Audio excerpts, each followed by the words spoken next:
Amanda here with another Tuesday tip.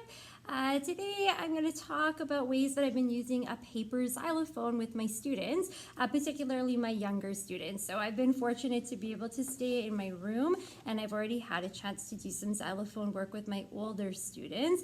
By coming back in January, I wanted to find a way to make this work with my younger students. And I think this could be applicable if you're also teaching on a cart, or if you're in a music room and you don't have enough instruments for all of your students. I would have never thought to use a paper xylophone with students, but now that I've done it, I think it's something that I might continue even when the pandemic is over. So here are some things that we've been doing. So I made a paper xylophone on cardstock, and we're working in the C pentatonic, as you can see, and I've grouped the letters. I've made the C's darker, and then you can't really tell, but the G is a little bit darker, and that's based on James Jackson's idea of the pentatonic house, and the doors and the windows and the notes that are most important, and all those kinds of things. So we talk a little bit about that, although not at the beginning. And I'm a fan of always using two sides of every paper. So on the other side of the paper,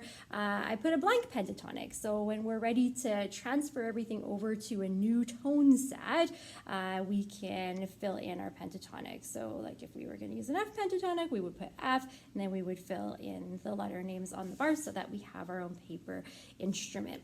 And so when we started with C pentatonic, which is where we're at right now, the first thing that we did is we wrote in the letter names to make our paper look like a real xylophone. And what was really neat with this is that I was able to reinforce some key concepts that I noticed that my students really struggle with when I just send them to the instruments.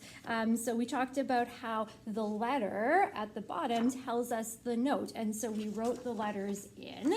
And then we were able to talk about the music alphabet and how it only goes from A to G, and then it repeats multiple times.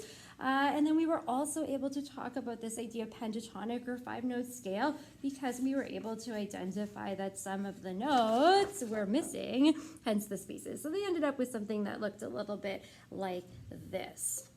Once we had that all in, we practiced playing our paper xylophone with our fingers. So up on my projector, I have a giant xylophone, and I tap different patterns and they tap them back to me. And that's where we can really get into just finding the notes, because how many times do we send younger students to the xylophones, and there's just so much going on there, asking them to hold their mallets and find the letters, and bars are popping off all over the place. This really helped to prepare them in a different way than practicing perhaps with just body percussion.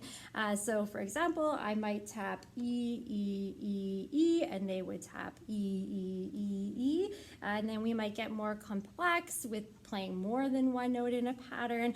This was also probably one of the best ways I've ever been able to reinforce the idea of low C and high C before going to the instrument. So it's really great. With my grade 1s and my 2s, we just started when we were practicing with a solid bourdon. So here I was really able to reinforce for every child this idea that we tap in the center. And so we could practice with a poem we knew. For example, one poem we're doing with grade 1 is a French version of Snowflakes that comes from Game Plan, where we just go flacon, flacon, regardez les flacons. And they can visually see right away exactly where the middle is without having a bar pop off, like I said before. Once we've practiced something and we're ready to try it out, I keep one row of real instruments at the front of my room. And if you're teaching on a cart, you might have some space on your carts to have a few real instruments that students can rotate through and have a chance to try, while the rest of the students are practicing on this, which means everybody has something to do and nobody's kind of just sitting around and waiting.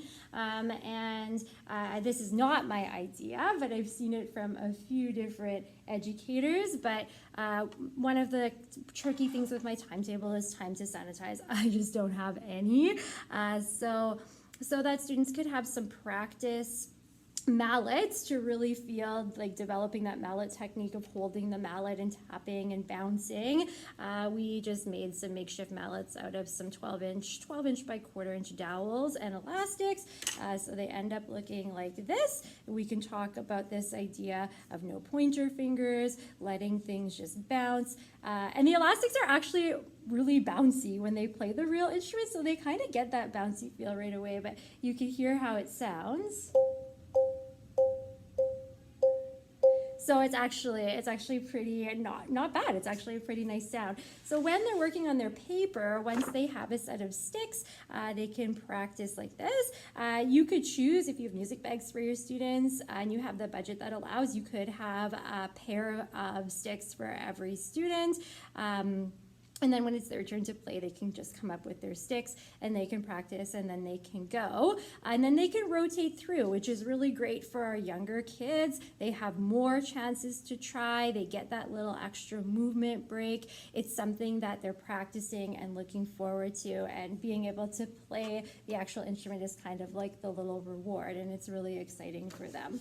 Aside from just practicing board tunes, we've also been using solfege with hand signs and humming, which isn't the same as singing solfege with letter names, but now we've started to make the connection that the G and the E as so and me, and we've started to just play little patterns that way. So sometimes I'll sing the G and the E, or say the G and the E, I should say, as we're not allowed to sing, and they'll play it back, and then I'll hum, and then sometimes I'll just say so and me and see if they can figure out what it is, and so far they've been pretty successful. So those are some ideas for a paper xylophone, and I'll have somebody post the PDF of this in the chat if you wanted to just print one for yourself.